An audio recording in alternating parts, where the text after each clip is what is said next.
Halo teman-teman semua, balik lagi di YouTube channel saya.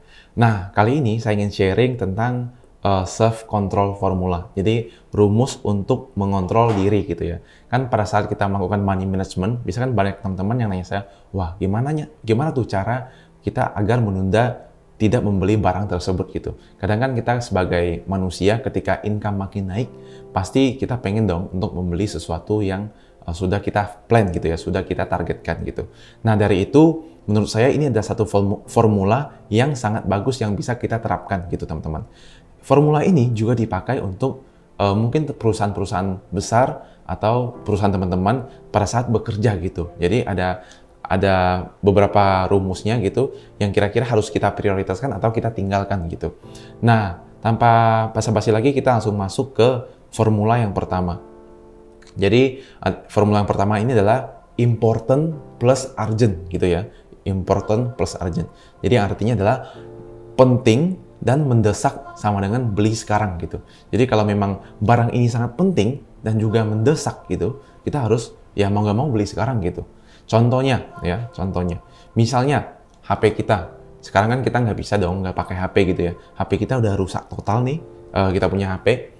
Bahkan mungkin nggak bisa nyala lagi gitu. Jadi nggak bisa nyala, kita mau WA sama kerjaan kita nggak bisa, kita mau telepon sama orang nggak bisa gitu. Ini kan malah meribetkan kita kan. Jadi justru dari itu, kalau memang sudah nggak ada caranya lagi, memang nggak bisa diperbaiki lagi, ya mau nggak mau kita beli baru lagi. Jadi itu sama dengan penting plus mendesak gitu. Jadi kita langsung boleh beli HP baru pada saat itu gitu. Tapi sebaliknya gitu, HP kita masih bagus nih, masih bisa dipakai gitu ya, masih bisa semuanya masih lancar gitu. Terus gara-gara ngelihat ada HP keluaran terbaru, contohnya iPhone baru gitu ya. Nah, biasa kan iPhone selalu melaunching HP baru, tipe series barunya di bulan September. Bentar lagi udah September nih, Juli, Agustus, September nih, dia udah launching iPhone baru gitu. Tapi iPhone saya ini masih, saya bilang kalau ini sih masih sangat bagus ya. Ini sudah 3 tahun, tapi masih sangat bagus menurut saya. Dan saya rasanya ingin beli gitu. Itu boleh nggak gitu? Kalau menurut saya itu jangan dulu gitu teman-teman. Kalau bisa kita tunda dulu. Kenapa? Karena di satu sisi belum terlalu important dan tidak urgent gitu. Why? Karena HP saya masih bagus, tidak ada masalah. Jadi kita nggak harus beli HP baru. Karena HP baru ini kan lebih terkesan keinginan kita aja gitu. Karena kita melihat orang pakai HP baru, karena kita melihat iklan-iklan HP baru, jadi kita ada timbul rasa satu keinginan untuk memiliki HP tersebut gitu. Jadi teman-teman kalau yang itu lebih baik tunda dulu ya, atau tinggalkan dulu, tunggu HP-nya udah lebih lelet gitu ya, udah mulai nge-hang atau gimana, itu baru boleh beli HP baru. Nah itu yang pertama teman-teman. Rumus yang kedua adalah important plus not urgent gitu ya. Berarti ini penting tapi nggak mendesak gitu.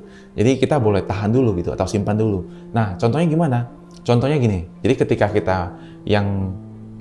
kita kerja dengan gaji misalnya dari 5 juta, mulai naik ke 7 juta. Nah, kita pernah punya plan nih, punya rencana ingin membeli, misalnya di sini ingin membeli jam tangan baru edisi S gitu ya. Padahal kita sebenarnya udah punya jam tangan gitu.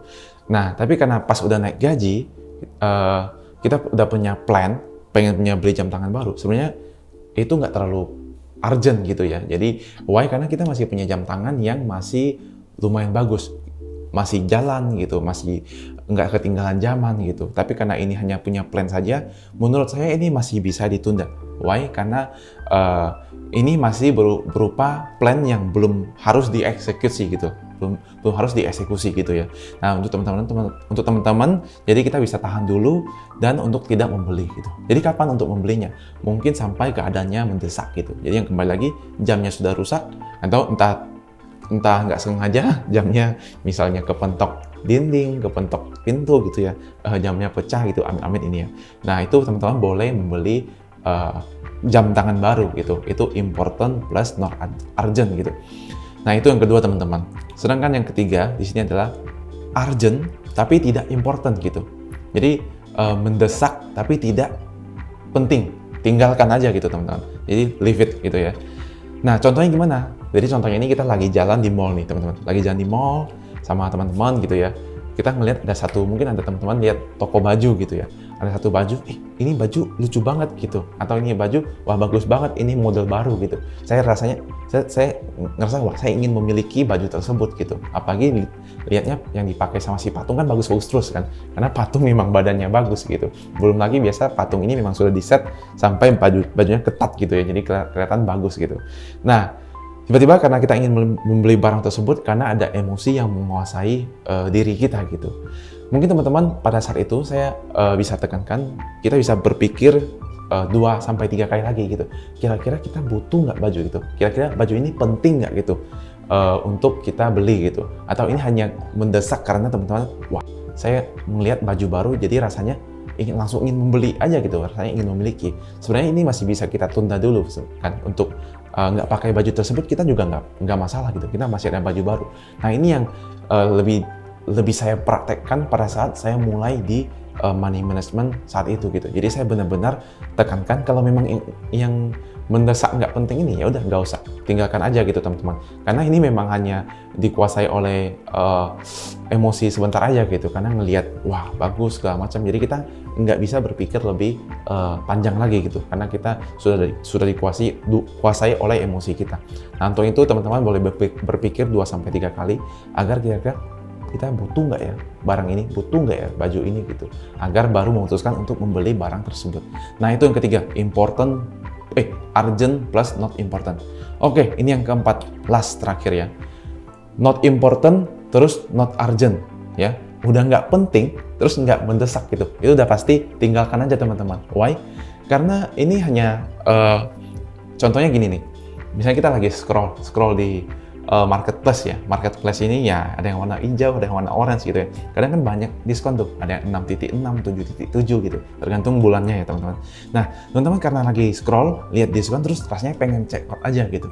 Padahal barang ini itu kemungkinan nggak terlalu penting dan nggak mendesak. Contohnya, tiba-tiba ngelihat ada satu, ini contohnya ya, ada satu mungkin gantungan aja ini. Wah ini kayaknya lucu nih, bagus, match dengan apa yang di rumah gitu. Padahal itu sebenarnya di rumah teman-teman udah ada gantungannya gitu. Nah teman-teman rasanya ingin check out gitu. Itu saya sarankan teman-teman berpikir 2-3 kali lagi. Why? Karena itu barangnya teman-teman pertama tidak penting, karena masih ada di rumah kita yang bisa dipakai. Terus tidak mendesak gitu, kita masih bisa gantung baju di rumah, masih bisa gantung kunci gitu. Tapi karena teman-teman melihat scroll HP terus, teman-teman jadi ya mumpung, karena kan kalau ada diskon itu kan ada waktunya itu yang membuat kita wah harus cepat-cepat nih biar barangnya nggak kehabisan gitu. Nah teman-teman boleh berpikir 2-3 kali lagi sampai wah oh iya benar juga ini saya masih ada, jadi saya nggak harus beli dulu gitu. Jadi kita tinggalkan aja teman-teman, karena not important dan not urgent. Nah ini 4 prinsip yang dari dulu saya pakai untuk money management di keuangan saya gitu teman-teman. Jadi ini sangat bagus. Kenapa? Karena dengan kita memahami 4 prinsip ini, not important, not urgent, dan urgent plus not important, important plus not urgent, sampai dengan important plus urgent gitu. Jadi ini yang paling penting yang memutuskan saya harus sampai harus membeli barang itu sekarang juga. Jadi saya memakai prinsip yang pertama. Jadi teman-teman, kembali lagi teman-teman bisa memakai prinsip ini sebelum teman-teman melakukan pengeluaran uang teman-teman masing-masing. Nah, mungkin itu saja prinsipnya teman-teman untuk self-control formula ini. Semoga bermanfaat buat teman-teman yang di rumah. Ya, mungkin kalau teman-teman merasa bagus atau bermanfaat, teman-teman boleh sharing juga ke teman-teman yang lainnya gitu. Siapa tahu ada grup WA yang sering ngomongin tentang money management juga, sering men-sharing self-control gitu ya, atau gimana gitu kan. Nah, ini mungkin semoga bisa bermanfaat untuk teman-teman semua.